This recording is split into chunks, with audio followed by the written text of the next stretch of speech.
एक बार की बात है, एक शेरनी ने जंगल में एक बच्चे को जन्म दिया और जन्म देते ही वो उसी जगह पर मर गई। उतने में उधर से कई सारी भेड़ गुजर रही थी।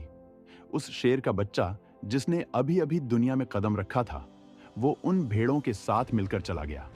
अब उस शेर का बच्चा भेड़ की तरह पलने लगा और उन भेड़ों के साथ रहकर वो खुद को भी एक भेड़ ही समझने लगा था। उसने कभी मांस नहीं खाया और भेड़ों के साथ मिलकर घास खाने लगा था। उसे कुछ आइडिया ही नहीं था कि एक शेर कैसे रहता है और कैसे अपनी जिंदगी गुजारता है। और उसे यह तक नहीं पता था कि वो एक शेर है, क्योंकि उसके चारों तरफ भेड़ ही भेड़ थे और भेड़ों के साथ ही पलने लगा था। उसने कभी शेर की तरह नहीं दहाड़ा। फिर समय गुजरता गया और वो शेर का बच्चा एक यंग शेर बन गया। वो भेड़ों के झुंड में अलग ही दिख रहा था, लेकिन भेड़ों के साथ रहकर भेड़ों को उसकी आदत हो गई थी। एक दिन एक बूढ़े शेर ने उन भेड़ों के झुंड पर हमला कर दिया। जब उस बूढ़े शेर ने भेड़ों के झुंड में इस यंग शेर को देखा तो वो हैरान हो गया। उसे अपनी आंखों पर विश्वास नहीं हो रहा था। उसने देखा कि एक यंग शेर भेड़ों के साथ घूम रहा है। उसने पहले कभी ऐसा नहीं देखा था। वो यह भूल गया कि वह वहां पर भेड़ों को पकड़ने आया था। उसने सोचा कि वो उस शेर से बात करेगा और पूछेगा कि यह सब क्या हो रहा है।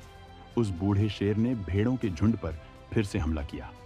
उस शेर को पकड़ने के लिए भेड़ों ने जैसे ही उस बूढ़े शेर को देखा, वो सब अपनी जान बचाकर भागने लगे और उन भेड़ों के साथ वह शेर भी अपनी जान बचाकर भागने लगा। कुछ देर के बाद उस बूढ़े शेर ने उस यंग शेर को पकड़ लिया। बूढ़े शेर ने उस यंग शेर से कहा, अरे बेवकूफ, मुझे देखकर भाग क्यों रहा है? यंग शेर ने रोते हुए कहा, प्लीज मुझे छोड़ दो, मैं एक साधारण सा भेड़ हूं, मुझे जाने दो। वो बूढ़े शेर को देखकर एक भेड़ की तरह कांप रहा था। बूढ़ा शेर यह सुनकर हैरान हो गया और वह समझ गया कि यहां पर क्या हो रहा था। वो बूढ़ा शेर उस यंग शेर को एक नदी के पास लेकर गया। यंग शेर वहां से भागने की कोशिश कर रहा था, लेकिन बूढ़े शेर ने उसे नदी की तरफ धकेलते हुए कहा कि अपने आप को इस पानी में देखो। नदी का पानी पूरी तरह से शांत था। बूढ़े शेर ने यंग शेर से कहा कि अपने फेस को इस नदी में देखो और मेरे फेस को देखो। अपनी बॉडी को इस नदी में देखो और मेरी बॉडी को देखो। उस यंग शेर ने डरते हुए अपना फेस नदी में देखा और जैसे ही उसने अपना फेस नदी में देखा तो वो हैरान हो गया। उसने देखा कि वो एक भेड़ की तरह नहीं बल्कि एक शेर की तरह दिखता है और रियलिटी को समझ गया कि वो एक भेड़ नहीं बल्कि एक शेर है। और एक सेकंड के अंदर ही उसने एक शेर की तरह दहाड़ा।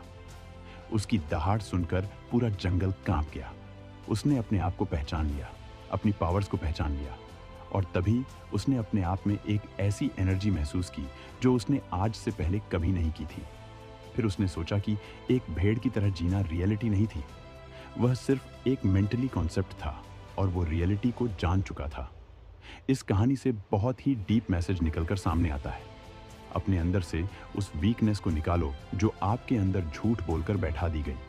आप भी एक शेर की तरह हो जो भेड़ों के बीच फंस चुके हों।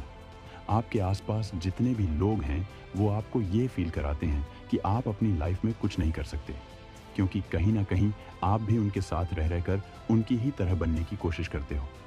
आपको इस भीड़ से अलग खड़े रहना है, अपनी पावर्स को पहचानना है और जिस दिन आप अपनी पावर को पहचान लोगे उस शेर की तरह, तब आपको दहाड़ने से कोई नहीं रोक पाएगा। कोई भी आपको आपकी सक्सेस की राह से भटका नहीं पाएगा। पूरा वीडियो देखने के लिए धन्यवाद। चैनल को सब्सक्राइब जरूर करें।